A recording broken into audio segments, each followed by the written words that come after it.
ನಿಮ್ಮೆಲ್ಲರನ್ನು ಕೂಡ ವಂದಿಸ್ತೀನಿ. ಬನ್ನಿ ಯೇಸು ಸ್ವಾಮಿ ಯಾರು ಅನ್ನೋದನ್ನ ನೋಡೋಣ. ಮತ್ತಾಯ 21:5, ನಿನ್ನ ಅರಸನು ನಿನ್ನ ಬಳಿಗೆ ಬರುತ್ತಾನೆ, ಆತನು ಶಾಂತ ಗುಣವುಳ್ಳವನಾಗಿ ಕತ್ತೆಯನ್ನು, ಹೌದು ಪ್ರಾಯದ ಕತ್ತೆಯ ಮರಿಯನ್ನು ಹಚ್ಚಿದವನಾಗಿ ಬರುತ್ತಾನೆಂದು ಹೇಳಿರಿ ಎಂಬುದು. ಪ್ರೀತಿಯ ದೇವಚನರೇ, ಇಲ್ಲಿ ಯೇಸು ಸ್ವಾಮಿಯನ್ನ ರಾಜನಾಗಿ ಮತ್ತಾಯನು ಜಕರ್ಯ 9ನೇ ಅಧ್ಯಾಯ 9ನೇ ವಾಕ್ಯದಲ್ಲಿದ್ದಂಥ ಮಾತನ್ನ ತೋರ್ಪಡಿಸುವನಾಗಿದ್ದಾನೆ.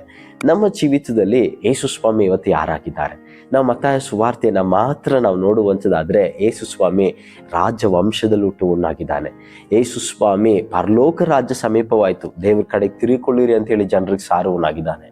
ಪರಲೋಕ ರಾಜ್ಯದ ಗುಟ್ಟುಗಳನ್ನ, ರಹಸ್ಯಗಳನ್ನ ಸಾಮ್ಯದ ರೂಪವಾಗಿ ಜನರಿಗೆ ಹೇಳುವನಾಗಿದ್ದಾನೆ.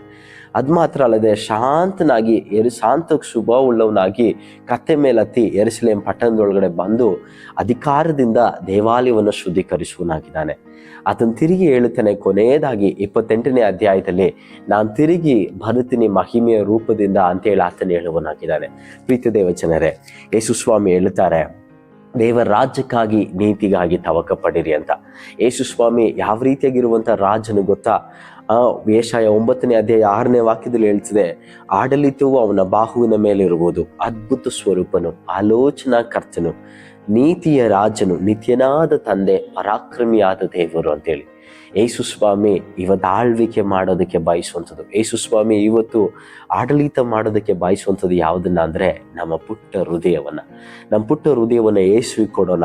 ಆಗ ಯೇಸುವಿನ ನೀತಿಯಿಂದ, ಯೇಸುವಿನ ಪ್ರೀತಿಯಿಂದ, ಯೇಸುವಿನ ಸಮಾಧಾನದಿಂದ ನಮ್ಮ ಹೃದಯಗಳನ್ನು ಆತನ ಬಲಪಡಿಸುವನಾಗಿದ್ದಾನೆ. ದೇವರ ವಾಕ್ಯದಿಂದ ನಿಮ್ಮನ್ನು ಆಶೀರ್ವದಿಸಲಿ.